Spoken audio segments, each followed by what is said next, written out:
Welcome, guys. My name is Jayce Broda, brand director here at My Amazon Guy. I am phalanxed by Fernando Narvaez. Hopefully, I got that right, Fernando. That's good. Good stuff.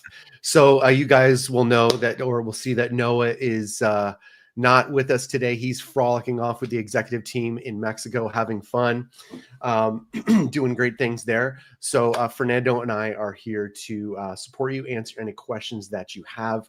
I've been going through some of the questions. I just wanted to sort of introduce some of us. I've been on the YouTube channel here a couple times. So you guys may know I'm brand director here at My Amazon Guy. Like Fernando, both of us have been in the Amazon agency space for 7-8 years. And Fernando is a senior brand manager here. He's one of our most experienced brand managers. He's very experienced. Do you want to introduce yourself, Fernando? Because I know it's your first time here. Sure thing. Yeah. So as Jayce was saying, it's my first time in the podcast, but I've been in the industry for a while, managing a lot of accounts, and really happy to be here and help you guys to answer a couple of those questions and help you keep growing on Amazon. Excellent. Good stuff. Okay, so we got a lot of questions already. I mean, they've been coming in for the past hour or so. We've been reading them here. So I just wanted to cover one I saw on a catalog issue. Hold on here, man. There's a lot to choose from. Did you see one that jumped out at you, Fernando? No, I mean, there's a couple of advertising ones that we can go in. So the one that you select is good for me. Okay. There was one I was looking at here. Okay, so we're going to go with Karan Singh here. Clients spent $34K in PPC last month, on pace for $19K now. Many campaigns have 0 clicks, no listing issues, sales are way down, balancing ACoS and growth is spending. Why is spending under pacing? What should we adjust? He goes on to say many companies or many campaigns have 0 clicks. We don't split by search volume since STR and SQP for we just use STR and SQP for top search terms. Should we refine structure or focus on getting these campaigns to generate the data first? Does MAG do this? Go ahead, Fernando. What do you think? I mean, there's a lot of factors into seeing advertising spend decrease from one year to the next year. I will say one of the biggest things I will take a look at is make sure we're taking a look at the search volume, right? Remember, on Amazon, market changes on daily basis, right? A keyword that was bringing a lot of sales and traffic last year, maybe it's not the same keyword that it's driving traffic this year, right? So that can be my first thing to take a look at, right? Make sure keywords are still making sense, right? Second thing is, remember, on Amazon, competitors jump into the industry every day as well, right? Mhm. We need to make sure that we stay competitive in the keyword and in the industry that we're in, right? Make Yep. sure we have a competitive bidding. That's the first thing always. And also double check the market. I mean, maybe the market is good in volume, but the customers are not purchasing the product, right? Yep.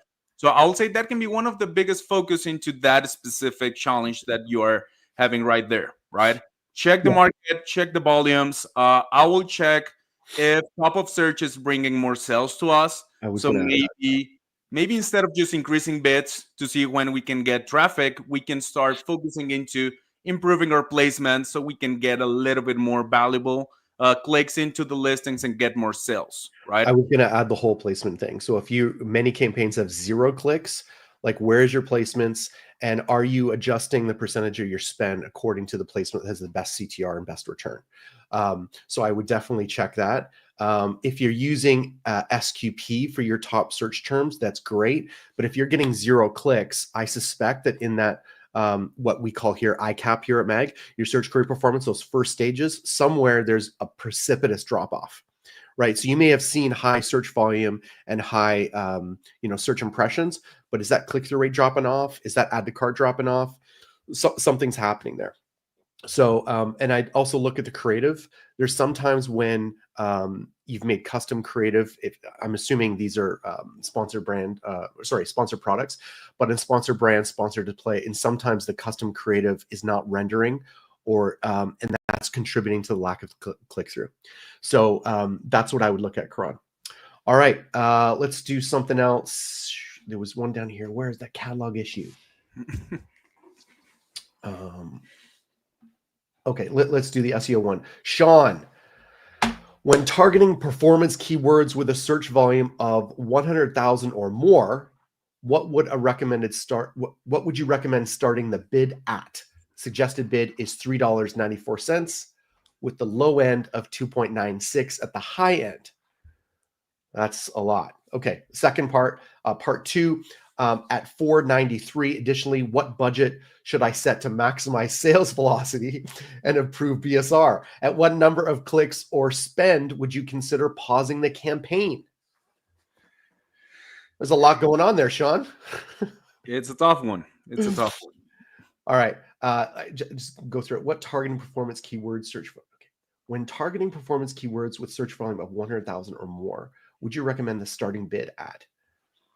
Okay, so when you're talking about starting bids, you gotta know what your COGS are, right? I could choose a number here, but if you don't know what your COGS are, your cost of goods sold, you're going in blind, right? Is that a keyword you want to go for at all? If it's that high, that's a high keyword. I mean, for almost any category. So I would definitely want to start there. And then at the early stages, you want to do auto campaigns to see if there are bargain keywords that you can go after. If you're going in blind right now, like if you're just saying, like the premise of the question is that should I go for 394? Should I go for 296? That's already really high. Have you exhausted auto campaigns to find other keywords that are more affordable? What's your take on that, Fernando? Yeah, I mean, 100% what you just said. Adding to that, what I will say there is, it depends a lot on which product are we selling and where we are in the market, right? Like if we are a brand new listing in the market, fighting right away for 100,000 search volume keyword, first of all, it's going to be really expensive. And let's think that at the beginning, we're pretty much going to be a no one in that industry, right? Yeah. So what I would suggest there is, yes, maybe it's a keyword that we want to start advertising. I wouldn't put the bid really high up because that's going to spend a lot and not get us a lot of sales in return. Yeah. I will maybe fight for a little bit more long tail keywords. That way we can start creating a name for us. We can start building up our listing with reviews, start getting more traction into the listing. Yeah. And in the meantime, start improving a little bit of ranking in that main keyword, right? Mm-hmm. As a suggestion, what I will say is exact match is always the best, right? When you're trying to improve your rankings and you want to be aggressive in that specific keyword, you have that's more good. control. But just explain for those who are new here, why would exact match be a play here? Why do you have more control? Why would that bring your ACoS down to use an exact match campaign? Sure. So, I mean, on advertising, as maybe if you know and don't know, we have different types of matches, right? Exact match is when we need the customer to type exactly what we're advertising on to show in that keyword, right? After that, we have phrase, broad, and then some sort of modifications as broad modifier, right? In there, it depends a lot. Like if it's a really good keyword and exact, and it has a lot of customers searching for that exact keyword, we know that the cost per click is going to be high, and we are going to have a lot of competing products, right? Yep. But exact match is also the main one that helps us improve the ranking, right? Mm-hmm. So what I would suggest there is start with a different match, meaning go with phrase, broad, modifier, maybe start building your name in that keyword. And as soon as you see that you can start getting more organic sales and advertising sales on that keyword, you can define if it's the right moment to start doing exact matching that keyword and go aggressive on cost per click, right? I like it. I just want to add to that. When people are starting out, they start to think, well, it should all be exact match. No, you want a variety because exact match has the highest purchase intent. You have the most control. ACoS tends to be a little bit lower. But if you are heavily focused on a bunch of exact match campaigns, you're not getting new eyeballs to the brand, right? You're not going after new keywords looking for bargains. So you need a reasonable balance of both. I'm going to jump to Royce. Royce 1. Thank you, Royce, for the donation. Bless you. We appreciate that. So I'm going to jump to your question. Ideally, what should my cost per click be? My CPC. Please explain how this metric works. Can you go in order so everyone's questions get answered? No, Noah goes in order. Okay. We will try our best. We won't. Can't promise we're always going to go in order here. So, what is cost? What is CPC? So CPC stands for cost per click. So Amazon is based on pay per click, PPC, pay per click. We only get charged when a buyer clicks on our ad, hence the term pay per click. Cost per click is the actual money that you spend when your customer clicks on the ad. Now that cost is determined by an auction, right? Amazon PPC, Google Meta, all these ad platforms are auctions, right? So brands are bidding on keywords, and the more people bid on them, the higher that keyword is going to be. The more competitive the category, the higher your cost per click is going to be.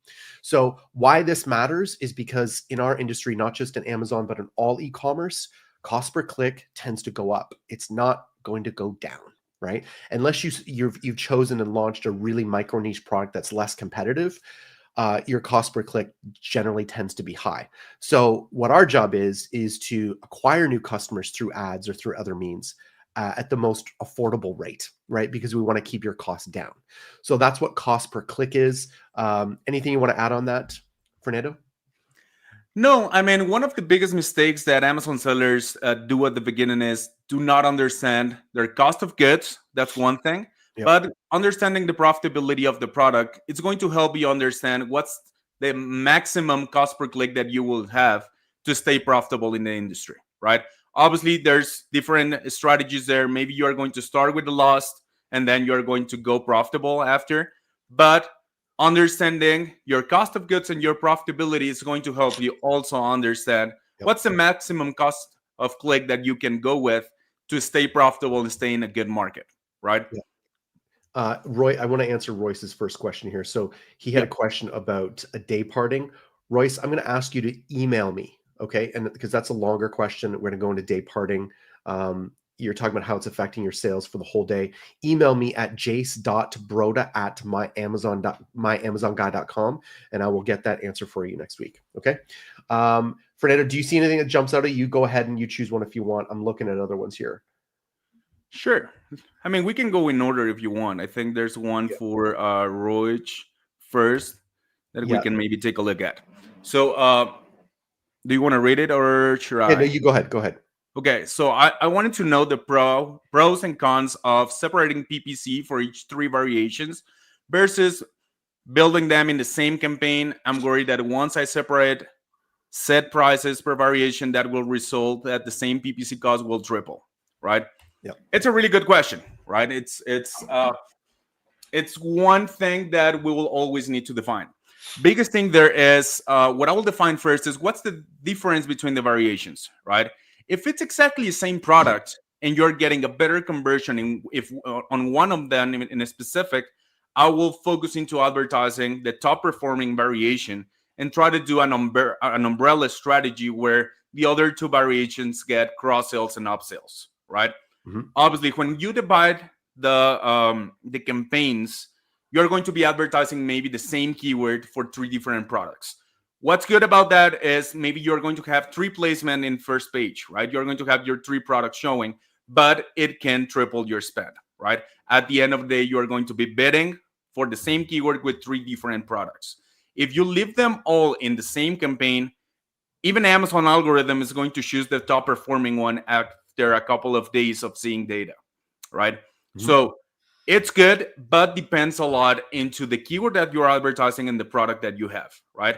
What I would suggest there is do it if you find keywords that specifically talk about one of your variations, right? Mm-hmm. As a quick example, saying that we're selling cups and we have black cups, red cups, and blue cups, right? Mm-hmm. Obviously, you want to put the top performing of those variations into the most generic keywords. But if there's any keyword that says blue cups, 32 ounces or something like that, you don't want to advertise the black ones, right? You know that the customer is already searching for a blue one. So create a different campaign, put that keyword in, and segmentate the advertising to the blue cup alone, right? I will say that's the biggest takeaway for that. Do you have anything to add there, Jayce? No, I think you're bang on. I think you're bang on there. Okay. I was looking at Pure Nature here. Hi, Noah. Keep up the good work. We'll tell him that. I'm in my 6th week of launch, already on the 1st and 2nd page. Good for you. Good for you. My ACOS was out of control, was paying $350 to $400 a day on PPC. Last Friday, I capped my PPC at $250. Okay, I don't see a question there, but okay. P2, I increased the price to 15% or to 15%. My sale dropped about 20%, but I stopped losing money. I am close to break even now. First time my organic sales increased. Do not know why. My organic sale is now 40%. Okay. Part 3, I want to ask you, if I stop my PPC ads completely and reduce my price to 40% cheaper than other, do you think this is a good idea? No, I don't think that's a good idea. Fernando, you want to talk about why? Yeah. So profitability is really important, right? At the end of the day, we're in this game to make money, right? And you guys are in this place to make money as well, right?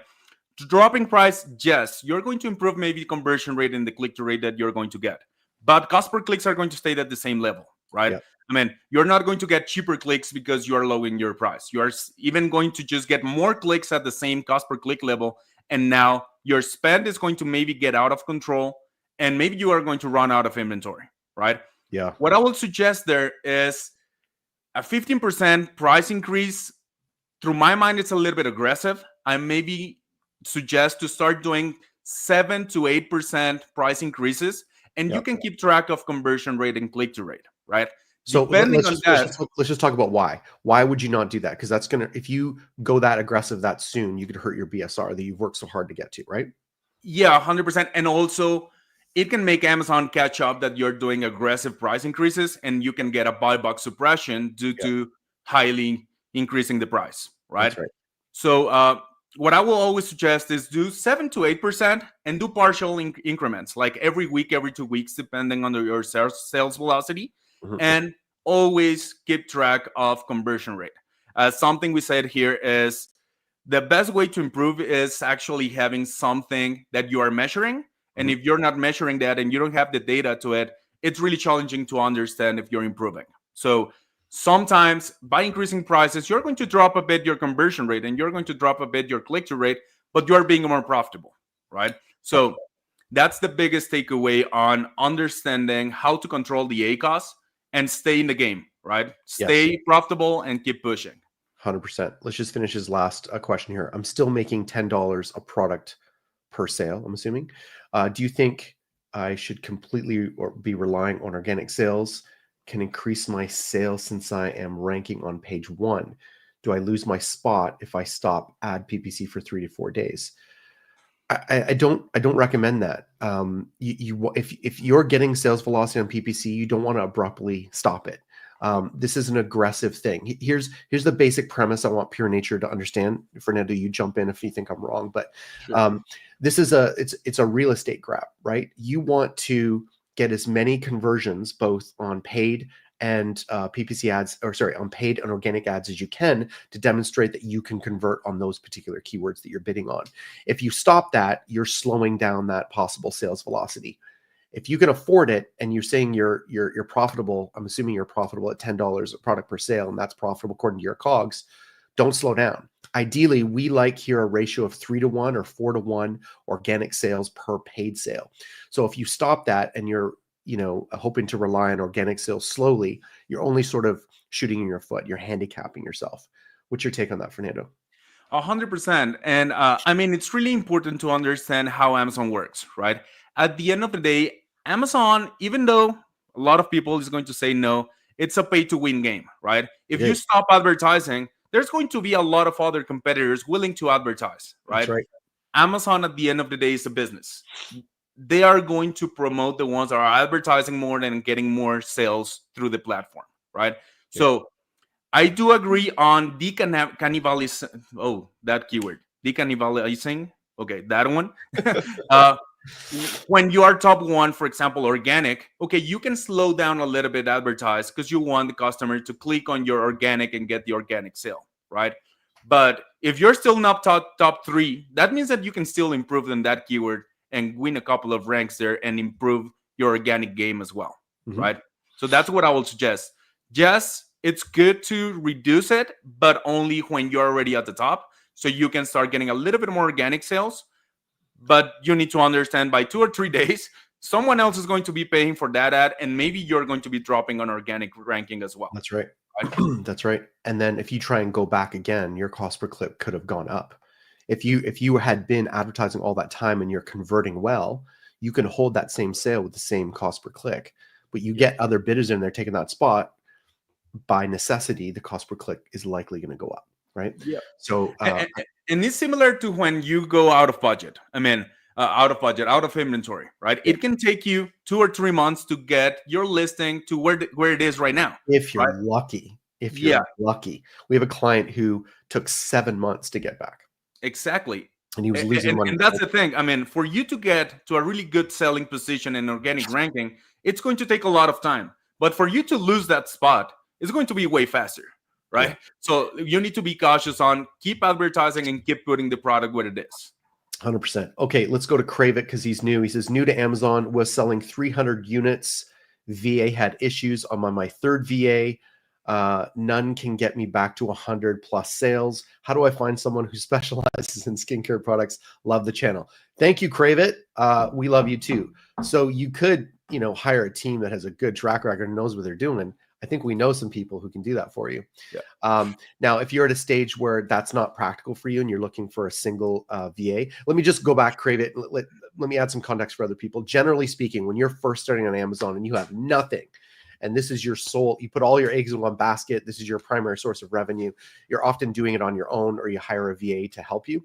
And then when you get some momentum and you need help running your business and you don't want to spend a lot of time just on Amazon, you generally partner with an agency. So you really want a VA that has a track record. Can they prove the track record, right?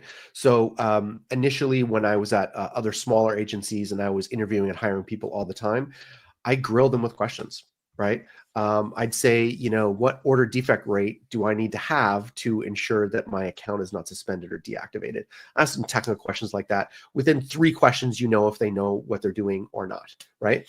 So, and get them to explain to you how they've solved problems in the hiring process and get them to show you a proven, verifiable track record. Can they show you a listing on Amazon using Helium-10 that they boosted sales on or solved some sort of problem? That's going to be critical. What's your take on that, Fernando? Yeah, 100%. And what I'll add to that is, you need a BA maybe that do not have a lot of experience on that specific market, but you need a BA that understands how to learn on markets, right? There are markets where keywords are monopolized, maybe are markets where brands are monopolizing all the sales, and you need to understand, and you need to have a BA that understands how to jump into that market without just throwing money into Amazon campaign console, right? Yeah. So find someone that can understand the market and can build a game plan on how we're going to jump in, how we're going to stay in, and how we're going to keep growing in, right? Yeah. If you need help, my Amazon guy is more than happy to help you with it, right? Mm-hmm. So that's the biggest thing I will say about BAs. They're really good. Just find one that understand how to jump into each market and how to stay in that market profitable. Great. Thank you. Crave It, I want to add something. Amazon is a marketplace, but it's marketing just like anything other, right? I encourage you to read a book called The 22 Immutable Laws of Marketing. It was written way back in like the 70s, but a lot of it are perennial, forever good marketing practices. You have to be able to stand out in a way that the buyer on Amazon cares about. And you have to be able to do that in an affordable way, right? Because I can increase your sales by jacking up your costs and spending like crazy on ads, but you're not going to be profitable. So you want to have a listing, a main image, a title, a price point that stands out in a way that the buyer cares about. And the number one way you know that they're caring about it is really SQP. It's showing you that sort of internal sales funnel within Amazon for search volumes, click-through rates, add to cart, and purchase. We should see you have 1 to 1.5% for that keyword, and there shouldn't be a massive drop off across those 4 stages in the sales funnel. You don't start at 3% and then add to cart drops to 0.5. There's a problem there, right? You want to see a gradual, steady decline. That's pretty normal, and that's an indication that your marketing is working. So you just got to get back to the basics. I would not rely on your VA to be strong at the basics of marketing. You have to really grasp that for your brand. Yeah. Okay, I found. Yeah, go ahead. I also like the second question that Crave sent. He says, "My profit margin is 30%. Ad spend's low." Let me click on it again. You're good. Yeah, I got it. Less than $20 to spend a day. Guessing it's a spend. I keep fighting asking for at least $100 a day ad spend. I keep being told I'm not ready. P.S. Found a BA on Fiverr. Okay. Okay. So what do you think about that, Jayce? So my profit margin is 30% ad spend.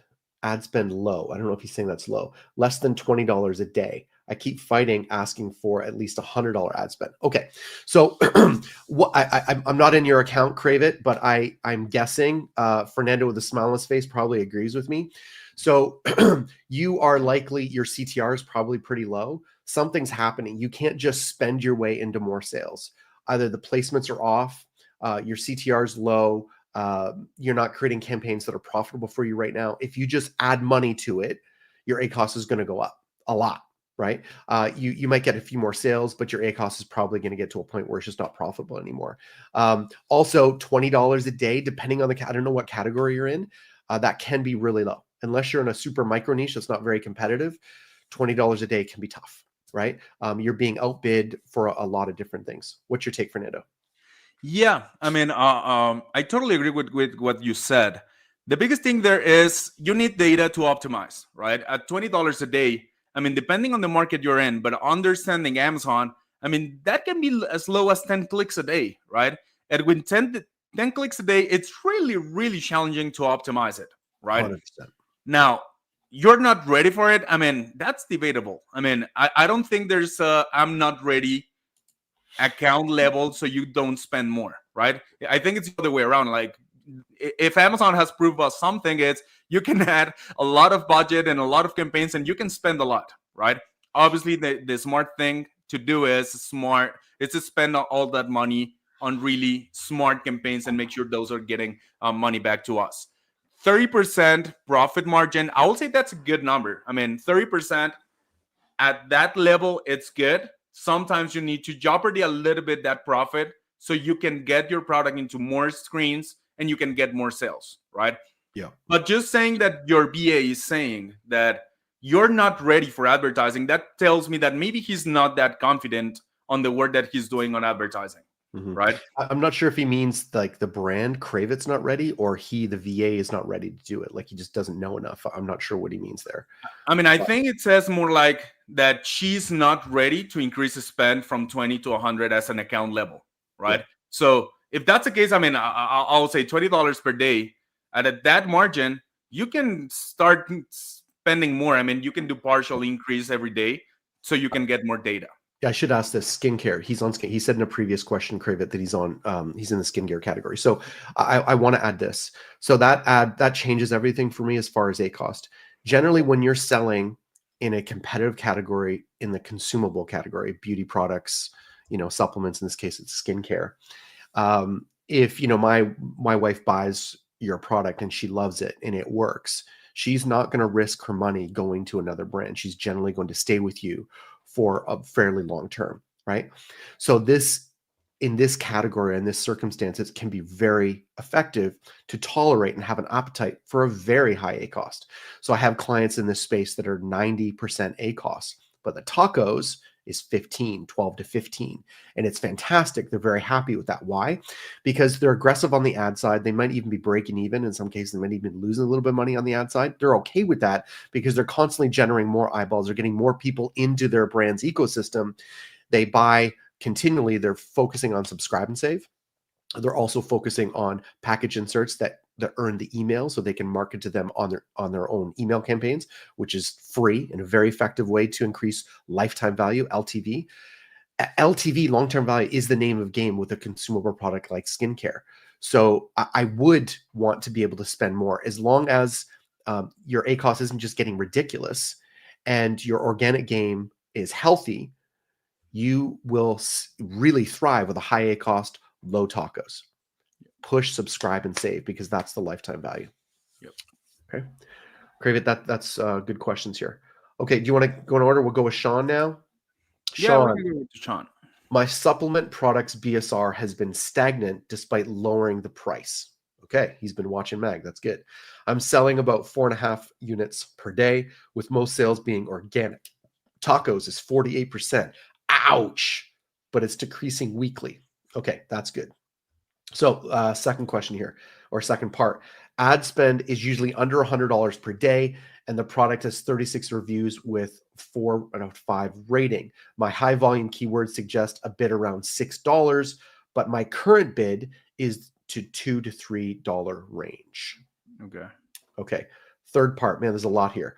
With only about 1 click for each keyword so far in March, what strategies would you recommend to improve BSR and boost organic ranking? Should I adjust the bids? And if so, how should I approach it?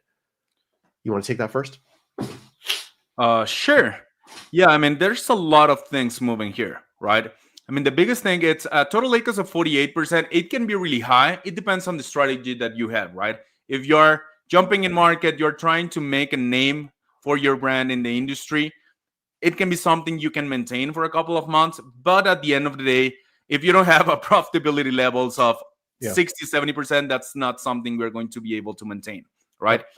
What I'm understanding out of the second and third question is maybe we're trying to be everywhere without focusing in a couple of markets or a couple of keywords, right? Having 1 click on each keyword so far in March, it's not giving us enough data, right? We need to get more clicks. And to do that without increasing our spend, maybe we need to narrow down our advertising strategy. And instead of going for 50, 60 keywords, you can go and do 10 to 15, go a little bit more aggressive on them, improve the rankings of those, and get more data to optimize, right? That's what I would suggest on this specific scenario. What do you think, Jayce? I think you're bang on. What I would add to that is I want to tackle one thing at a time. At the beginning, he says his BSR has been stagnant despite lowering the price. So we advocate for dynamic pricing. That doesn't mean you lower your price long-term. This is not a long-term strategy we advocate here at MAG, but you also don't want a long-term static price. So we lower it temporarily. It boosts the BSR. If people like the product, good reviews, there's no quality control issues. Over time, you should see that you see your BSR go down, meaning you're going up in organic rankings. But really, your tacos is high because you're not getting organic sales. Right? You're not getting enough organic sales. So I would be running a data dive report. If you don't have data dive, I love data dive. Helium 10 also produces some similar data, but I want to know what keywords I'm ranking for organically and at what rank compared to the rest of the competition within my category. It's going to estimate for me sort of the next logical step in keyword demand that makes sense for my brand where it's at. Right? I don't want to jump and go from, I don't know, 500 a month or let's say 2,000 keywords a month volume and jump to like 8 to 10,000, right? I'm not going to win. It's going to be super expensive and I'm probably not going to convert because I don't have the sales volume to justify it. Right. So data dive is going to tell me which next keyword is the logical incremental next step to climb the SEO rankings. And then I redo my listing and title, bullet points, alt text, crawlable text to prioritize that particular keyword. And then I support it with an ad campaign, a ranking ad campaign that is trying to get as many eyeballs targeting that particular keyword. So I can show Amazon that I'm now converting on this keyword, preferably within a tight time window, like 72 hours. Right? That's going to have the strongest signal to Amazon organically. And if it's done right, you should see a bump in organic rankings for that keyword on the other end of that campaign. Right?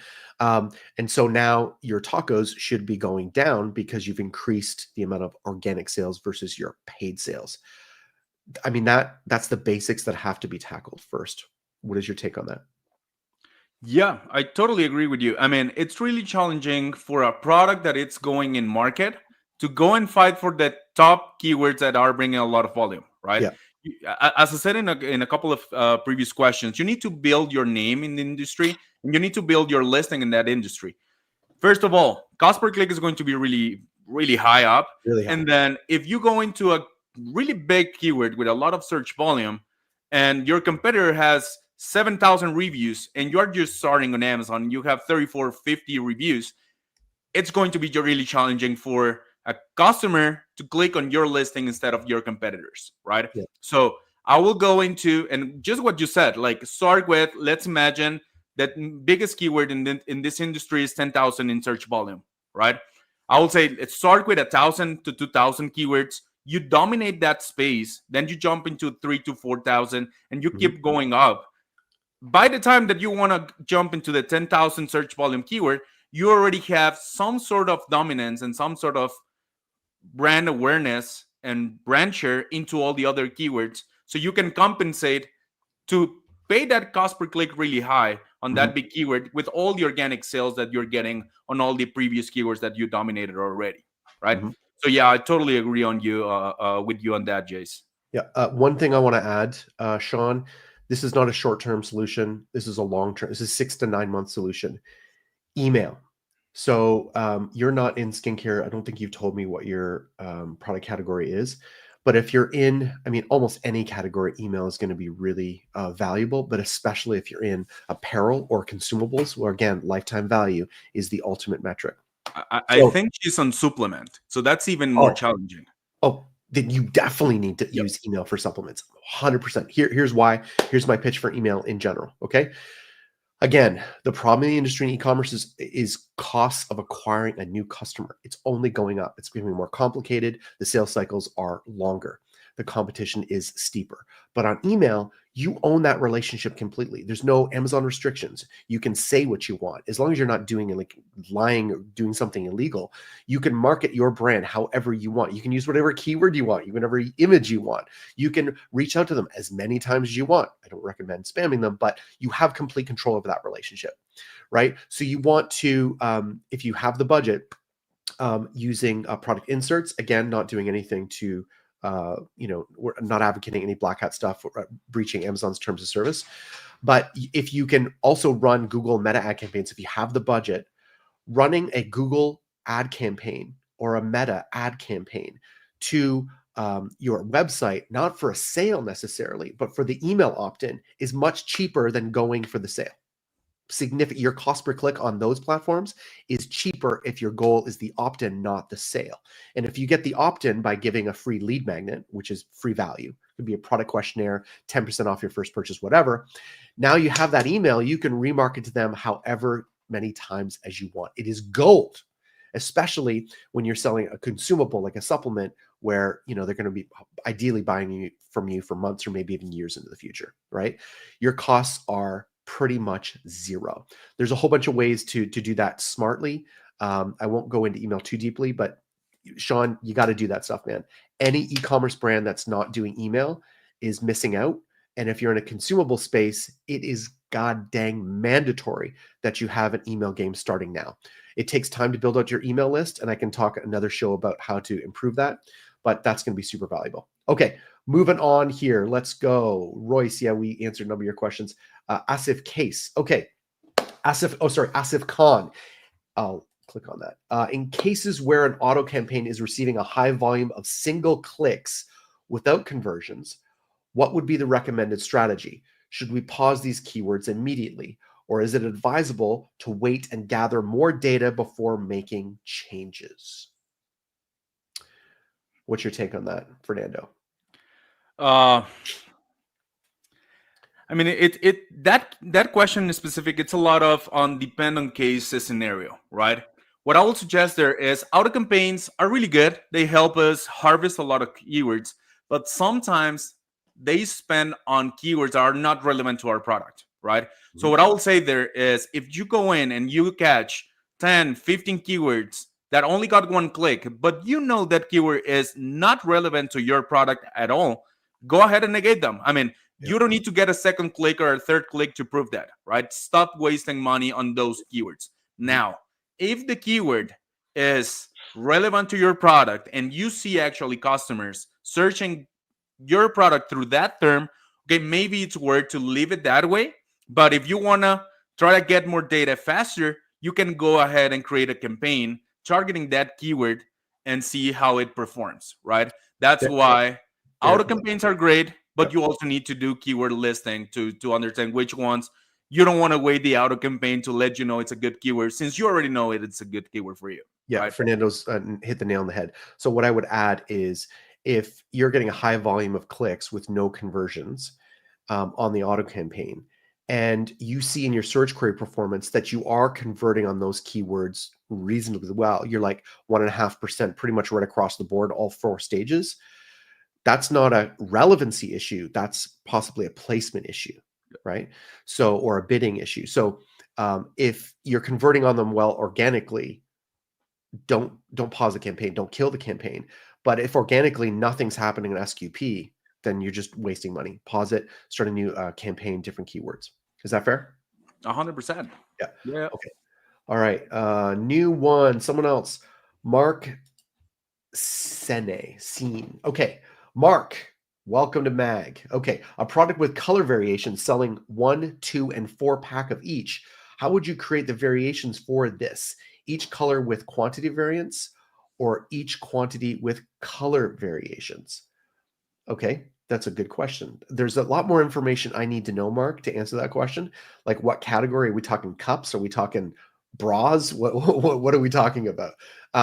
Generally, with something like kitchenware, which is the most competitive category in Amazon by far, it's like getting into the mafia is easier.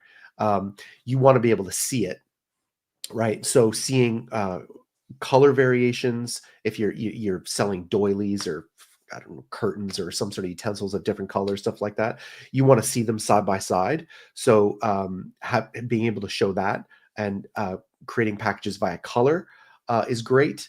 But I have found that when you're talking about, I'm going back to the kitchenware, but quantity and like sizes, like a set of 2, set of 4, set of 8 is really important to have in the title if you have the space. Because that's, you got to check SQP, but historically, I found that to be really valuable. What's your take on that, Fernando?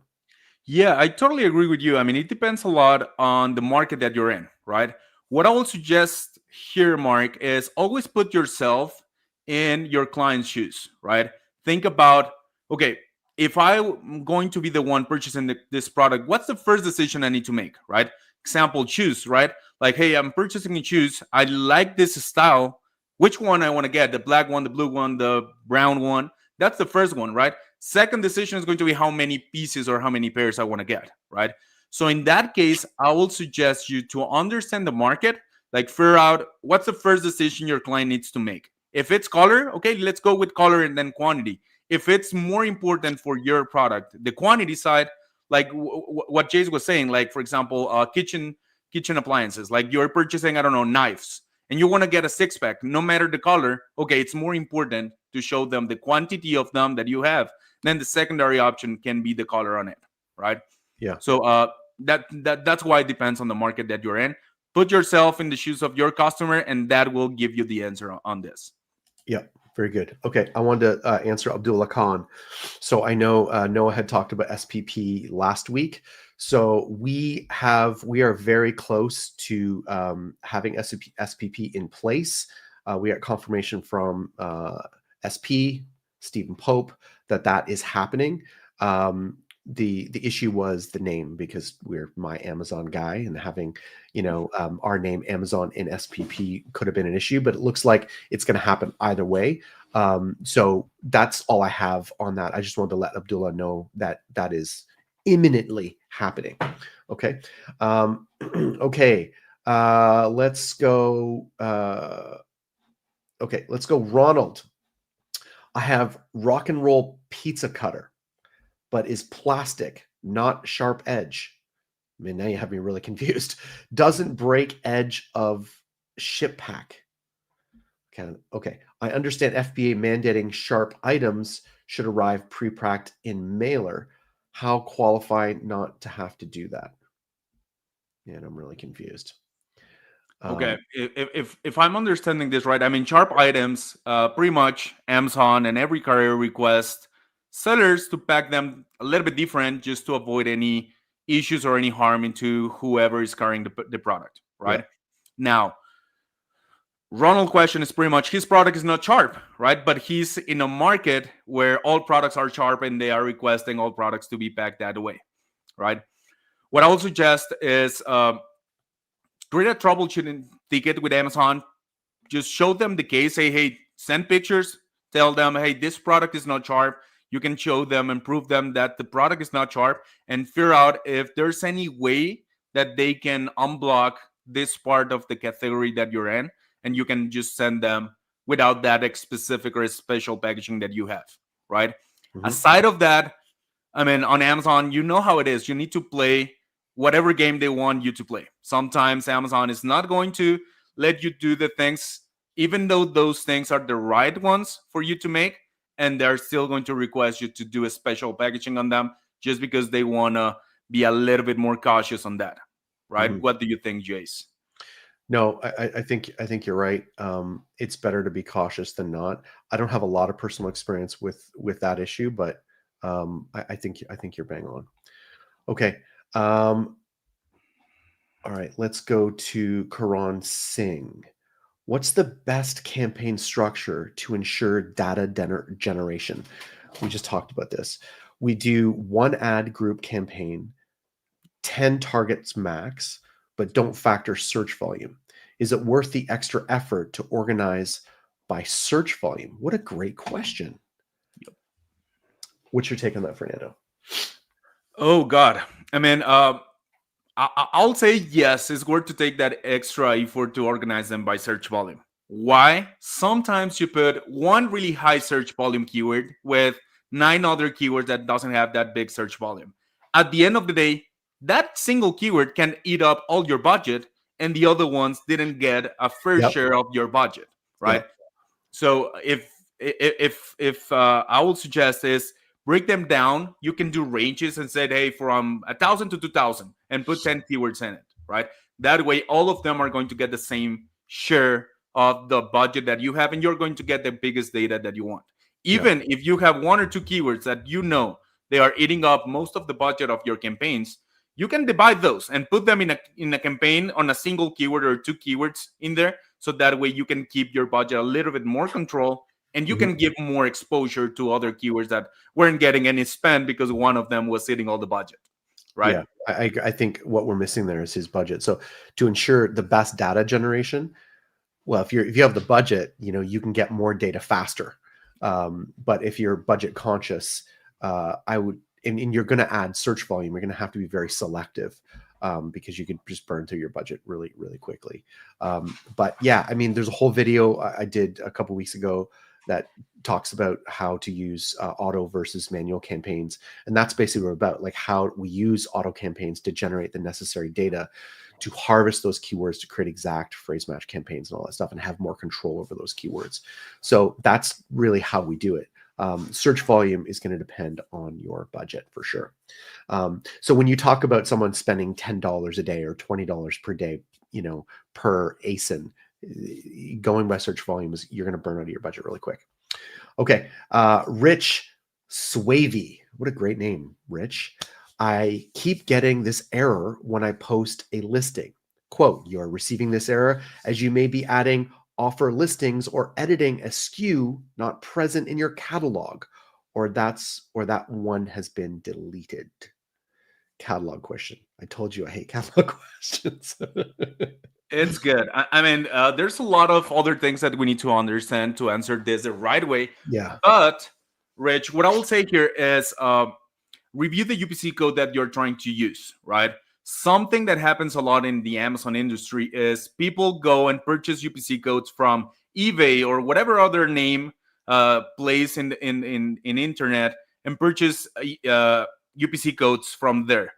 UPC codes cannot be reused on Amazon, right? If you're using a UPC code that another seller used 6 years ago, and then they stopped using the UPC code and someone resold it, maybe Amazon is already mapping that UPC code to that old product, and that's why that listing got deleted by Amazon, and it's not allowing you to put it in market, right? I always recommend go to GS1, create an account there, purchase the UPC codes. Yeah. Yes, at the beginning it's a little bit expensive, but it's going to solve a lot of nightmares that you're going to get in the future by UPC codes, right? That's what I will think this is the main error that you're getting here, right? The UPC code not being one that it's fresh to Amazon, and they're mapping the product to another listing that used to be there, and that's why you're getting that error, right?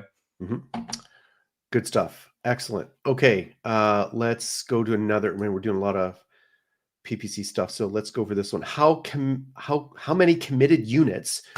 This is from Odell. How many committed units do you recommend selecting when setting up a lightning deal?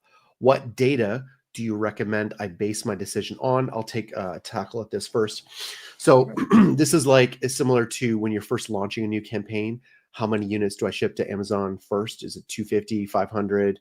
How many do I do? I want enough that I don't run out, but I don't want so much that I'm paying through the nose in storage fees. So we base that data on your sales history. And if you don't have a lightning deal in the same time of year from a previous year, like we're doing Prime Days or Black Friday, we're looking at previous year's Black Friday data to decide how many units to send, right? And before that deadline.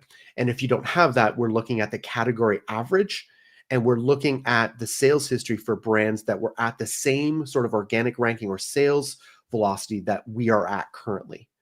Does that make sense? Fernando, do you have anything to add to that? No, that makes totally sense. I mean, the only thing I'm maybe going to add there is also take a look at your inventory levels and take a look at your profitability, right? Mhm. We know that lightning deals sometimes are really aggressive on the discount that they request, right? And Mhm. even at that discount, you maybe are breaking even or maybe actually losing money. So it depends on the strategy that you have. Those days, and Stephen Pope has said this in the past a lot, Black Friday and all those high selling days on Amazon are more for giving exposure to your brand than actually maximizing profitability, It's right? more for Amazon than it is for the brand. It's true. Exactly. But It's the also take a look at your levels on inventory, because if you have 100 units and you sell, let's imagine you're selling 3 units a day. Hey, you already are at a 30-day mark on what you need, and you need to send more. If a yeah. lightning deal, it's going to make you go out of inventory. That's a no-no. I mean, we don't want to go, and there's no scenario where going out of inventory is going to be good for you, Yeah, right? I So want to add this. This is a really good point. I know this isn't your specific question, Odal, but it allows you to tackle the bigger problem of generating sales independent of Amazon. You're not so dependent on Amazon. This is someone else's platform. It's their real estate. They can flip the switch and turn it on or off for you at any time they wish.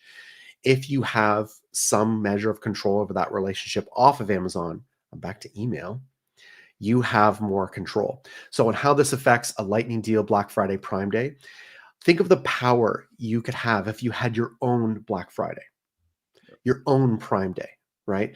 Where you have an email list that you've nurtured and grown over time, and you literally create your own special event day exclusive for your subscribers. Your profit margins are going to be much better. You have complete control over that.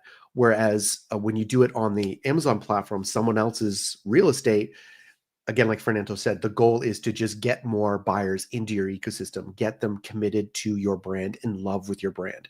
To try and make Black Friday profitable is tough because everyone's slashing prices. Now it's just a race to the bottom on Prime Day and Black Fridays, right? So I know a lot of brands get really excited about it. I just want to encourage you to think about building your brand. I had a mentor who was like, if your strategy on Amazon is just to slash prices, you're weakening your brand, right? Our pricing strategies that we recommend here at Mag are short-term tactics to boost your organic sales ranking and BSR and get your velocity up. It's not a long-term strategy. That's not how you build brand. You only cheapen your brand. So just think about that, Aldal. And that's a just general question for everyone. Okay. Let's go to Riccardo Bartolini. What a great name, Riccardo. Love it. Okay. Why, despite having a modifier of 40% for rest of search and 75 for top of search in the last week, have I received most of the clicks on the product pages? How do I fix that? Oh, placement issues, Ricardo. I love placement issues. I'll tackle this first, and Fernando, you jump in here. So this is a really good question. This is why we say if you're not getting click-through rates on keywords that you should be doing because you're doing well organically in SQP, you have a placement issue or possibly a placement issue, and you need to test that. So I want to talk about, for those who don't know what we're talking about here. So placements, when you're talk about sponsored products, the most common types of ads on Amazon, there's 3 placements. Top of search, that you see the very top bar on search results. Rest of search, so those are the sponsored ads that are distributed in the search results. Often the unsavvy buyer assumes they're organic search results. They're not. They are ads. You'll see them because it says sponsored in the listing. And then PDP, or product pages. So when you actually click on a listing and you go below the fold of the actual listing, you'll see 2 rows of advertised products. So your competitors can advertise on your listing. You can have a defensive campaign to advertise on your own listing. Okay, so those are the placements on sponsored products, 3 different: top of search, rest of search, and product pages. So Ricardo's asking what a modifier is. So a modifier is you're telling Amazon, look, I want 40% of my spend or 40% of the impressions to go to this type of placement. So he's saying if I have 40% on rest of search and 75% top of search, why is it that I'm still getting most of my clicks on product pages, right? So that's a great question. The answer is that's where it converts, right?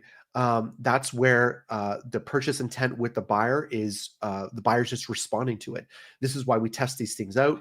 How else we would know? I mean, I don't know, other than just saying that's particularly where it converts. Top of search generally converts the best, but it is the most expensive. So this is why we test this out. We only know by going and checking the actual placements. What am I missing, Ricardo? Jump in. Oh God. I mean, what I will say there is take a look at the data. I mean, obviously, if product pages are getting you a lot of clicks without an order, okay, that's where we have an issue. That's what we need to optimize, right? What I will suggest is if that's the case, go in and lower the bid on the main keyword. Like if it's $1, put it at 10 cents. Increase the percentages on all the other ones, right? Mm-hmm. There are keywords, and doing an example real quick. Let's imagine the suggested bid on Amazon is $1, right? From 75 cents to $1, right? That one, it's taking in consideration multiple placements, right? Then you put the bid at 50 cents, and then you do 75% top of search, 50%, and the other one. Maybe at 75 cents, that's still a high bid for rest of page or product pages, right? And that's why Amazon's still putting your listing into product pages, right? Mm-hmm. So lower that main bid there, increase your placements. That way you make sure that all the advertising is going to the place that you want and the place that you're seeing the traffic on, right? That's the best way to optimize it and just make sure it works how you want to make it happen. Good stuff. Okay, Stephen J. We didn't skip you. We're coming back to you, buddy. Here we are. He said, "Why'd you skip my question?" So this was the other question I was trying to find earlier, and I didn't find it. There's so many questions. We are being flagged for having the brackets in our title since the new policy came out. So there's a new title policy that came out, a whole bunch of set of rules. But it's part of our brand name, he says. Seller support doesn't seem to understand this. How do I get through to them? Go ahead, Fernando. You share and I'll contribute. Sure. I mean, what I will say there is, first of all, get the product back. I mean, that's the main thing that you need. If Amazon is flagging the product and it's suppressing the product due to that, I will suggest go in, get rid of those, get the product back up and selling, right? Then we'll have that fight with Amazon. Now, having those at your title and having that as your brand name, it's good. I mean, I know it creates brand acknowledgement. It gives you some sort of added value or something that differentiate yourself from your competitors. But now, let's be honest, how many customers are typing that into the search bar on Amazon, right? So if that's the branding that you have, it's good, but push it through images, push it through the A+ content, brand store that you have. Make sure the customers know, but in title, make sure that you have your brand name without them to make sure the customers are actually typing your name on Amazon, right? And this is why Fernando's the senior brand manager. That is excellently said. Solve the issue. Amazon support will bury you in tickets. Okay. I have a client that has not had a listing up in 4 months because we are buried in compliance issues, right? They don't care. They'll stall and slow you down. Here's some other recommendations when you're in a ticket, right? And you're not getting a response. What a lot of brands do is they have 4 or 5 different support or account health issues, and they put it all in one ticket. Bad idea.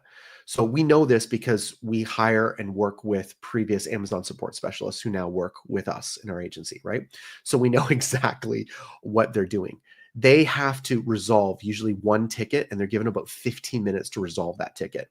And if they can't resolve it in 15 minutes, they stall and delay it, right? So they'll take one thing that you've raised in that ticket. You might have raised 4 issues that they can think they can resolve in 15 minutes, and they just leave the rest. So one ticket per problem. That's it. If you have another issue with them, create a separate ticket. That's the first recommendation for support. And Fernando said it. just take out the brackets for now. Get the listing up so you're selling, and you can continue the support ticket to try and resolve that. And it's a genius idea. Very simple, not complicated, but it's genius, right? If you have a brand issue in your name, and I know there's been other brands that don't want to use capitalizations in their brand name, right? Or they're doing some funky lowercase, high case type of thing, and Amazon keeps correcting it. Just do it the way Amazon wants it now to get the listing up, and then deal with it later, and so you're not losing sales. Very good. Okay, Stephen, I hope we answered your question there. Okay, you guys have any experience with integrating? Oh yeah, here we go. Viper, do you guys have any experience integrating Shopify with MCF? MCF stands for multi-channel fulfillment, and what that means is that Amazon, I couldn't believe this when I found this out years ago, right? But you can be selling on your Shopify site or your WooCommerce site or whatever, and have Amazon do your fulfillment for you. That means shipping. Fulfillment is just a fancy term for Amazon ships to your customer. So if I'm on my Shopify site and Fernando buys my socks or whatever I'm selling, I can say, Amazon, please ship that on my behalf to Fernando, even though he never bought on Amazon. It will come in Amazon packaging, Amazon boxes, Amazon branding, but it is from me to my customer. Okay, so that's what MSF means. Do you guys have any experience integrating Shopify with MSF? We don't manage that directly, but there's basically Shopify has plugins. WooCommerce has plugins to integrate that seamlessly. Anything to add to that, Fernando? Sure. I mean, yeah, and you were right on. I mean, plugins are the best. Sometimes, and this is something to take a look at, sometimes those plugins, there's going to be free versions and paid versions, right? Yep. Free versions are really good. You just need to make sure that they are not using attribution links and winning 8% to 10% out of your orders, right? Yeah. That's something, a couple of plugins on Shopify. I mean, Shopify is an open source place, right? A bunch of similar plugins to fixing the same issue. So just take a look at them, review which one is going to be the best one for you, and make sure it's pretty much syncing with Amazon, making sure it works the right way. But that's the best way to connect MCF to Shopify and fulfill all your Amazon or your Shopify orders with Amazon inventory. Good stuff. Okay, I got to go to Mimi here because Mimi is my client. Hello, Mimi. I'm not going to mention your brand name here, but we love Mimi. Mimi's great. So her question is, what is the best PPC budget? So I'm gonna answer this question in general, Mimi, because you and I can call you later today and talk about your specific budget if you have concerns about it. But generally speaking, Fernando, you jump in anytime. But PPC budget is going to depend on a whole bunch of factors. So I'm going to make some general assumptions about people who are just starting on Amazon to start. Generally, you want to have the most aggressive PPC budget that you could possibly afford. How do you come to that number? Your COGS. COGS are cost of goods sold. How much does it cost me to manufacture, ship, package, all that wonderful stuff, and get it to Amazon FBA warehouse? And that's my COGS. And I can determine then how aggressive I want to be. When I'm first starting out, again, as much as I could possibly afford, and I want to be as aggressive as I can on the auto campaigns. That's where a lot of my money is going to go, because if in the beginning, again, you're just starting on Amazon and making that assumption, you are generating keywords to harvest and have exact phrase match campaigns where you have much more control. You can control those placements, all that kind of stuff, and be more profitable and bring your costs down. So ideally, years ago, we used to recommend just a general number, $30 per day per ASIN. You know, it really depends on the category. That can go wildly up or wildly down, right? The lower your spend, the longer it takes to get that data that we talked about, right? So you may say, God, I don't have a big budget. Okay, but the problem with that is that you might spend the same amount of money because it takes you 90 days to get the same data. If you were more aggressive and you spent, $30, $50 a day or whatever it is, and you get more data quicker, right? Fernando, what's your take on that? No, you're exactly on the dot. I mean, pretty much what I will say is there's two options here. You go aggressive and optimize after and break it down to where you need to be, or you start slow and then you start optimizing on the road. Yep. Biggest takeaway about that is one strategy can happen in 1 month, the other one can take 4 months to happen, right? Yep. And the biggest thing there is understand the market. If the cost per click is $6 and you want to put a $10 market, $10 budget, hey, $10 is only going to get you 1 click per day. Yep. And that's not going to be enough data to optimize and get sales on, Yep. right? But if you're in the market where the cost per click is 50 cents, hey, $10 is already giving you 20 clicks per day, and that's going to give you enough data to start optimizing. So it depends a lot in the market, the product, how many products you're optimizing. It's complicated, but as always, start aggressive, get the data, and then optimize right after. Good stuff. Excellent. Okay. Let's go to the next question here. Viper says he's our client too. All right, Viper. When do we see sales pick up in Q1 for most sellers? My sales have been down since January 31st. Viper, we're going to need a lot more information to answer that question. But generally, January is slow because it's post-Christmas. I mean, people blew huge amounts of their shopping budget at Christmas. The smart people, like my wife, who's an absolute bargain hound, she buys a lot of her Christmas presents for the next year in January because there's the most deals. When people say there's a deal a week before Christmas, it ain't no deal unless they're trying to get rid of inventory. The real deals come in January. So, I mean, that's just a natural thing. February tends to be pretty slow too. It's going to start picking up now, but this is grossly a generalized thing here, Viper. Okay. It depends on your category. If you sell supplements, fitness material, yoga, fitness clothing and stuff like that, January 1st, first week of January can explode for you because everyone's doing their New Year's resolutions. So there's a huge bunch of factors there. Okay. Fernando, do you got anything to add? Not really. I mean, we've seen a slow Q1 this year, right? Also, everything that's happening on the country right now, there's a lot of going up and down on tariffs increasing and things like that. Everyone is waiting, right? Yep. So that affects a lot conversion rate. That affects a lot volumes as well, right? Yep.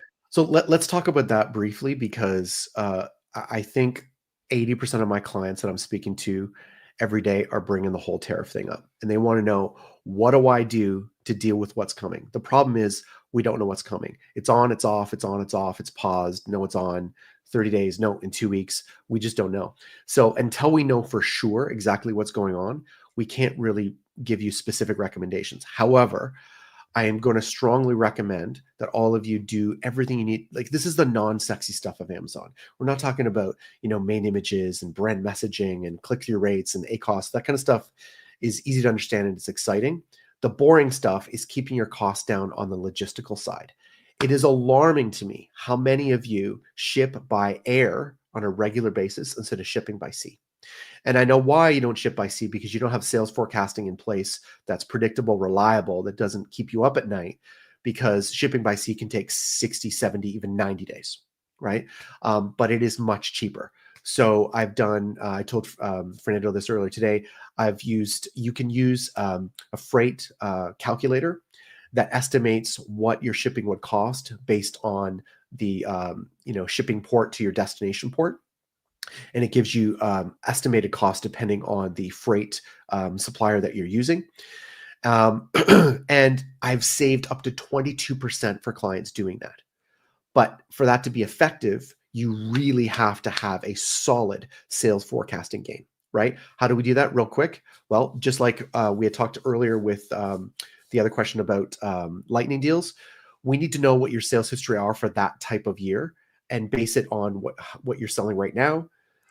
And what your current inventory is. If you don't have that reliable sales history, you'd go by the product category as a whole, specifically with brands who last year were at the point you are right now as far as your organic ranking. How many units were you selling, or how many units were they selling at that time, same time last year, right? And then you do the math. And okay, do I need 1,000? Do I need 500? Do I need 6,000? What do I need? And make sure you're ordering them with that estimated shipping time in mind. Right? Anything to add there, Fernando? No, I think you're right. I mean, just having a sales forecast is going to understand, first of all, how we can lower our cost of getting inventory into the States and making sure it's at the best pricing or best cost ever. Remember, if you lower your cost of goods, that's going to give you more room to put money into advertising, lower your pricing to get more competitive with all the other guys out there. So taking a look at all those small things are going to improve the overall view of your business, right? It can get you in the right pricing. It can get you to be more aggressive on advertising. You can do promotions. You can do a lot of things. Mhm. So make sure you are doing sales forecasts. You understand how many units you will need in the next 6 months, 7 months, whatever number, so you can have it, plan it, and get the best deal out of it. Yeah. Okay. We got to go to Gabrielle here because this is a applicable conversation. Gabrielle is responding to our comments here about shipping by sea. And he says, I'm about 6 months out to get new inventory by sea. Jesus. Okay. So this is a really good thing, Gabrielle. The reality is shipping by sea for some of you, depending on where it is, can be really, really long, and it can be unreliable. If you remember what happened in not the Suez Canal, the Suez Canal that got shut down and like just disrupted logistics and shipping for weeks. There are risks, but it can be potentially a huge reduction in your costs. So this is where AWD, or what used to be called 3PLs, come into play, where if you're shipping 6 months away, you can't reliably order 6 months from now, order now for what you may need 6 months from now. There's probably just too many variables. That's asking too much, but you can ship units that are stored in cheaper storage options like AWD or other 3PLs, right? That's a whole other conversation. But Gabriel, if that's the case for you, you really need to think about AWD and other storage facilities, because you don't want to be storing Amazon FBA for that long. They won't let you. And for the times that they do let you do that, storage fees are just really high, especially in Q4. Q4, you absolutely need a plan to be more profitable, because they're going to jack up their storage fees in Q4. Okay, let's go back, because this is a really good question. A rule. This is a good one. I love it. A rule. There are brands with less than 10 reviews, no ads, but still generate 2K and more sales. How do they achieve this? Any insights on the secret? Yes. I just had a client last week say, Jayce, here's my competitor's brand. I want you to find out how the hell last July they went from, they launched in April of 2024. And in July, they completely overtook the category, like out of the blue. How did they possibly do this? Right? So did some homework. And I'm not saying it's this case, in your case, a rule, but it comes down to off Amazon traffic. That's one thing. They can be using email. They can be using TikTok to generate off Amazon traffic that they have control over. And if they do that in a smart, targeted way, it can boost their organic rankings on the other side. I'll get into that in a minute. Also, if it's a Chinese-based seller, not a Chinese seller, but necessarily a Chinese-based seller, they have significant manufacturing and pricing advantages. And sure enough, this brand had been pretty aggressive on price for a long time, but it had been relatively static. So if they haven't been super aggressive, they were aggressive, but they weren't ridiculous. Like you'll see some Chinese brands, the Chinese-based brands, just get ridiculously expensive, right? Like they're losing money for weeks or months to really boost that sales velocity. It's really hard for brands to compete with that. They get bumped, right? In this case, the brand wasn't being super aggressive, but they were relatively competitive. So no reviews. The listings were okay, not great at all. There wasn't a lot of there was an alt text. There was minimal crawlable text. Not super aggressive on the SEO side. How the hell were they doing it? And I think it was email. So in this case, they were probably buying other email lists. They were piggybacking off other brands' email lists to generate traffic. So here's how it works, right? If I'm a new brand and I don't have my own email list yet, I'm going to buy or rent someone else's email lists. So my wife, who's this bargain hound, she's a member of hundreds of different lists, right? And the purpose of these lists is basically modern day garage sales. For those of you who are a bit older, like my mother and grandmother, they would spend their Sundays just driving around town looking for garage sales just because they wanted to find deals. Well, the modern version of that is email lists. So these are email lists that are owned by businesses that just generate one-time deals, special exclusive deals for their email subscribers. So if you're subscribed to this email and I put a broadcast out and they say, for my subscribers, just by midnight tonight, there's this special deal on this channel, whether it's Amazon, Shopify, whatever sales channel they want to promote, they're directing people to that channel. They can also say, hey, you need to go to Amazon, search this keyword by this time and buy this brand's product, and you get a special discount deal. That's right? But it's only for this time frame. So the reason why that matters, that very specific call to action matters, is if you don't curate that email list from people who are known to buy from you on Amazon. And there are ways to generate that data. We can talk about another podcast. I'm able to know that, yes, these are real Amazon buyers with real Amazon credit cards. They have Amazon buying history. They're much more likely to buy on Amazon than on Shopify or some other sales channel. So when that happens and Amazon sees a bunch of external traffic come to the listing and convert at a relatively high percent, what happens to your organic ranking for that keyword? It goes up. It should go up. That's the theory, right? I've seen that happen. It can happen. It's definitely more advanced technique that a lot of buyers don't think about very much because they're always trying to tweak on the Amazon side, right? But you have more control if you have an external source of traffic. So bottom line is, it's usually being done by external traffic, ID email of their own or their buying email. TikTok can do the same. It can generate a lot of interest. The problem with TikTok is that it's usually just building brand awareness. And if you get a TikTok that just a video that goes viral with tens of millions of views, right? What can happen is it generates a lot of interest and people come to listing, but there's not a lot of purchase relevancy. Like people they're not actually looking for that product at this time. So 10,000 people come to the listing within 72-hour period and it converts at a 1.5% rate. What happens to your organic ranking then? It's not good, right? So it can be powerful, but it's less of a precise tool. Fernando, you got anything to add to that? Not really. I mean, outside traffic, it's the key here. I mean, no ads. Yeah, no ads on Amazon, but we don't know what they're doing outside of Amazon, right? Yeah. As Jayce was saying, maybe they're doing Meta ads, they're going Google ads. Maybe they have their product list in 2,500 blogs out there that it's driving traffic to the listing, right? All the traffic going outside of Amazon to Amazon also improves ranking, right? And if they have a good SEO game, that's going to help them rank on those keywords, even though they're not putting a lot of dollars into the Amazon advertising console, right? Yeah. So a rule has responded here. He says, they took the category. Can you help us mimic their formula? You're right on. Yes, we can.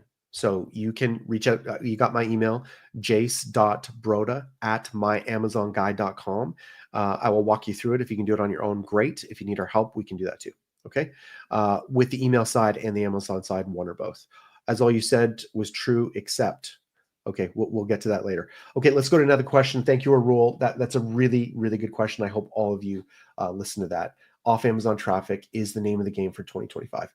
Okay, let's go here. James, we haven't talked about Vine for a while. Hey, I submitted a product to Vine program.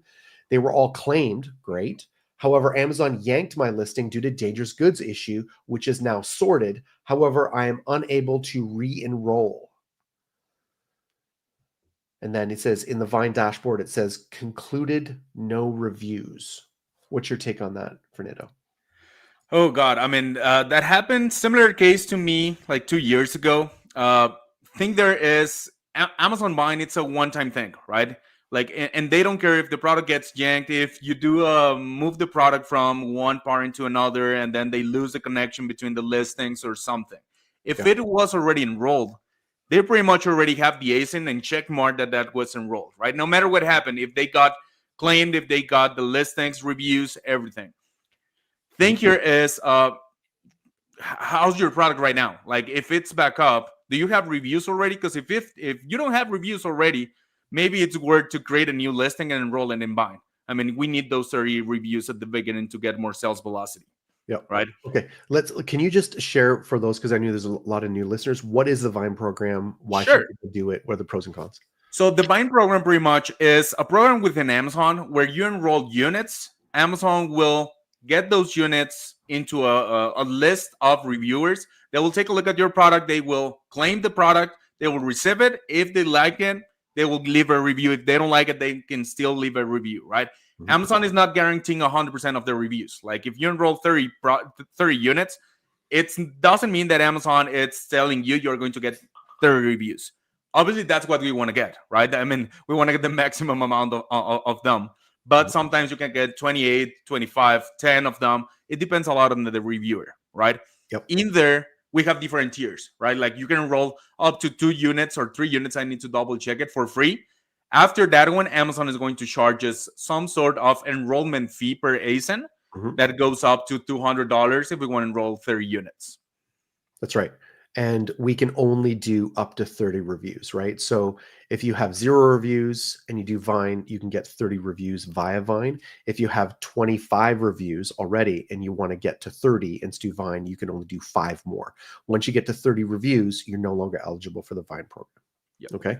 So just to go broad here again, for those who've been on Amazon for a long time, we used to, or Mag didn't do this, but other agencies would build what's called a private review network, not a public review network, but a private one. So basically, this is an email list of people who buy on Amazon, and you're usually buying someone else's list, like we talked before with that other brand, and you're doing the same thing that Amazon does with Vine. You invite people to buy this product. It costs you the retail cost, so you're paying them back the money it costs for the retail price, and they say, hey, if you like it, please submit a review. Right? That's it. Now we can't do that anymore because that's against Amazon terms of service. So we don't do that. We don't advocate. But this is Amazon's sort of approved review program. They call it Vine, right? But you can only do for up to 30 reviews. And there is, of course, the price you mentioned afforded to it. Okay. Let's go on. Ricardo, back to Ricardo here. Oh, no, let's go to Sean. Sean's new. We haven't answered Sean yet. Do you have experience targeting Spanish keywords? They always show up with no impressions. I will leave you to that, Fernando. Yeah. I mean, Spanish keywords are good, but you also need to understand the market that you're in, right?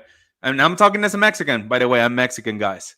But here in Mexico, everyone is looking for the cheapest product, like no matter what, right? So if the Spanish keyword search from Latin people, you need to be still doing a good pricing in those keywords. You need to make sure the relevancy is there. You are the best option there to get sales on that market, right? Mm-hmm. It's like in Mexico. In here, you can be putting $1,000 into the one keyword here. But if you're not the best priced product in the industry, you're not going to get sales. Like everyone is purchasing the cheapest product, right?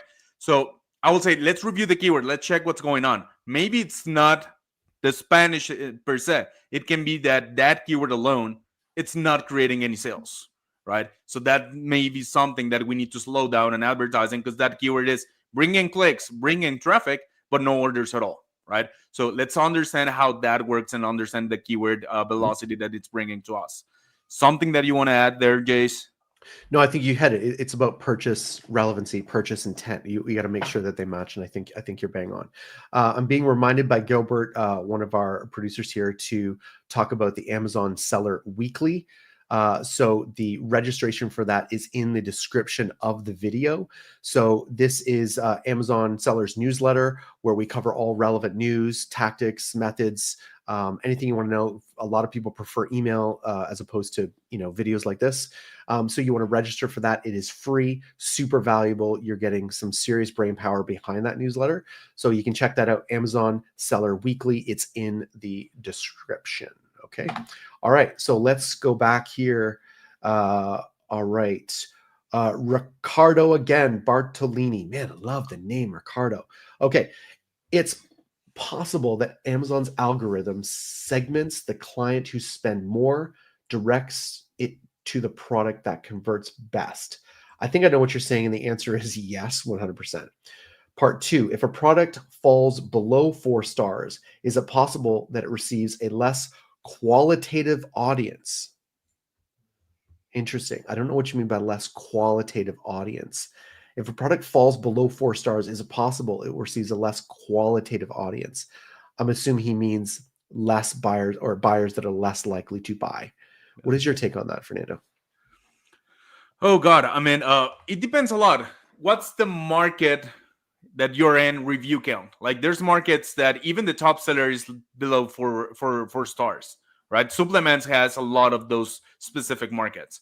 So being 4 stars and below, it doesn't mean that it's bad right away. If all your competitors surround the same number of stars, you're competitive and you're there. Now, being honest, I don't have an answer between if you hitting under 4 star, if Amazon is going to give you less quality of clients. I think the answer there is no. But what do you think, Jayce? Do you think Amazon actually reduces the number of quality clients that you get depending on the stars that you get? Because I don't think that's a thing here. I don't have I can't answer that either way. I don't think so. But I think basically, like the number, what's the name? Jungle Scout in 2024 published, this is early 2024, they published data that showed which sort of metric, which factor influenced sales ranking, like organic sales ranking the most, right? Like, was it being FBA versus SBM? Was it price? Was it being, a vendor central, like, or an Amazon owned brand? What ranked highest? And the number one indicator was sales velocity. So it sounds stupidly simple, but the more you sell, the more you sell, right? So if your product sells more, it's going to rank higher. The other factors that were after that was price, shipping time, so Amazon FBA versus FBM, and then fourth or fifth was whether or not it was an Amazon brand. So and that was publicly available data. You can check that out. So that's what I can bank on. I don't know exactly what he means by less qualitative. I'm assuming he means that buyers who are less likely to buy that product again. There is some data that can indicate that. If you go to customer loyalty analytics, it'll show you month over month, or whatever the time bracket you're selecting for, how many new to brand customers have bought the brand, how many returning customers have bought the brand, and how many have sort of add to cart but then abandoned it. And that can be an indicator of like quality versus quantity, right? How many of them are likely to be repeat buyers? And it shows you like a pie percentage. So, but I don't think that's influenced by your reviews at all. Yeah, I think we pretty much answered the question. Okay. We already answered the question with Royce, right? He's got more questions. You want to do that last? Or you want to do that now? He had another question there about cannibalization. Just looking here. See for someone else who we haven't answered a question on yet. Let's talk about Sakina for my soul. Hey, should a new seller wait for enough reviews before launching a PPC campaign? If yes, is there a minimum threshold for the number of reviews? So I'll tackle this first. You don't have to wait for reviews. What you want to make sure is that the listing is well optimized. You're testing it out on auto campaigns, and you're going to test out the conversion rate, right? So the conversion rate is, if you go to your business reports, you see the amount of sessions, total sessions. That's how many people actually come, or how many buyers saw the listing within that time frame. And your unit session percentage is how many of them converted to a sale, right? And you'll see it for B2B and non-B2B. So if it's converting, 7 to 12%, 7 to 15%, generally we consider that a good benchmark. You're converting at enough to start spending for real on the PPC side, right? So we don't necessarily want to wait for reviews. The best launch strategies do everything at once, right? We're starting auto campaigns. We're optimizing listing according to best practices. You can see on our blogs, we have many other videos that cover listing optimization. We'll go into that here. And then we're testing out our budget to generate that data. Is this listing converting at a reasonable rate? And if it is, then we want to go to the next level and be a bit more aggressive. What's your take, Fernando? Yeah, 100%. I mean, I agree with you. There's no right moment to start advertising or not start advertising. What I'll suggest is, let's start with getting reviews, start advertising. Obviously, at the beginning, maybe the conversion rate and the click-through rate is not at the level that you want to be, but you still need to start getting the data. You need to start getting traffic into the listings, right? Other than buying, I mean, there's no way of getting more reviews if you're not getting sales. So let's start building out your product in the industry. Let's start getting more sales, and let's start getting those reviews in to improve the performance of the PPC. But start PPC since the beginning, right? Yeah. Awesome. I think the most valuable thing to add here, Sakina, is that go back to the basics. Did you launch a product that has good product fit, right? Did you launch a product that has some sort of distinguishing factor within the product category, right? Like, how are you going to stand out? Are you just going to be the cheapest? That's hard to do on Amazon when you're competing with a lot of Chinese-based sellers, right? Is it somehow a niche within a niche, right? I have 2 clients within my department that have just absolutely hit the jackpot, right? I won't tell you what the category is, but they are really they're in a micro niche, so there's less competition, but they've matched that with rising demand. The whole category is getting more popular, and they're relatively early on the life cycle of that whole product category, which means they're earning, it's not great, but to start, they're earning like $20,000 to $25,000 a month with a tacos of like 7%, right? ACOS of like 22%. And I'm trying to counsel this client that you need to be more aggressive. This is really, really good, right? That's hard to do. So, and they aren't spending all their time like, should I run an auto campaign, like all these details. Spend your time launching a product that has really good product fit. There's less demand, but there's less competition, but there's rising demand. You're at the very early stage of that new product cycle. Okay, I cut you off there, Fernando. What were you going to say? No, that's good. Yeah, I was going to say that we're running out of time. We are. So, yeah, we are. So I want to share my screen. I want to invite all of you here to my Amazon Guide page. I will try to share screen and make sure I am sharing the right one. There you go. So we want to invite you to my Amazon Guide page. There's a lot of things that you are going to see here. First of all, you can send us an email requesting that you want to grow your sale, or if you have an issue here. Now, our team is going to reach back to you. They will send you an email, and then we will get in touch to make sure we can fix that, right? Now, we also have one service that it's the coaching calls. As you know, in my Amazon Hive, we have a ton of experts. A couple of them are Joseph, Foreman, and Noah. So you can click here. You can request a coaching call with them and make sure that they go in and we can fix whatever you have in mind or help you improve sales and everything, right? Anything that you want to add regarding our page, Jayce? No, Joseph and Noah are fantastic. I mean, the guys here know Noah. We joke that Noah gets the most like obscure questions and pulls it out of his head, and he somehow knows, right? We've been doing this for years, and Amazon's such a big platform. There's catalog questions that is, oh my God. He's very good. And Joseph, I know he's our head of retention. He used to be a director like myself. He's extremely experienced, very, very good too. Your time with either of those guys is time well spent, especially if you need something more in depth, and they can help you out. Right. Awesome. So I want to thank you all to being here. I hope that we answer all of your questions. We'll see you next week here. I don't know if I'm going to be here and Jayce is going to be here, but someone is going to be here to answer all of your questions. Mm-hmm. So I will let you go, guys, and have a really good weekend. Thanks, guys. Have a great weekend. Take care. Bye-bye. Bye-bye.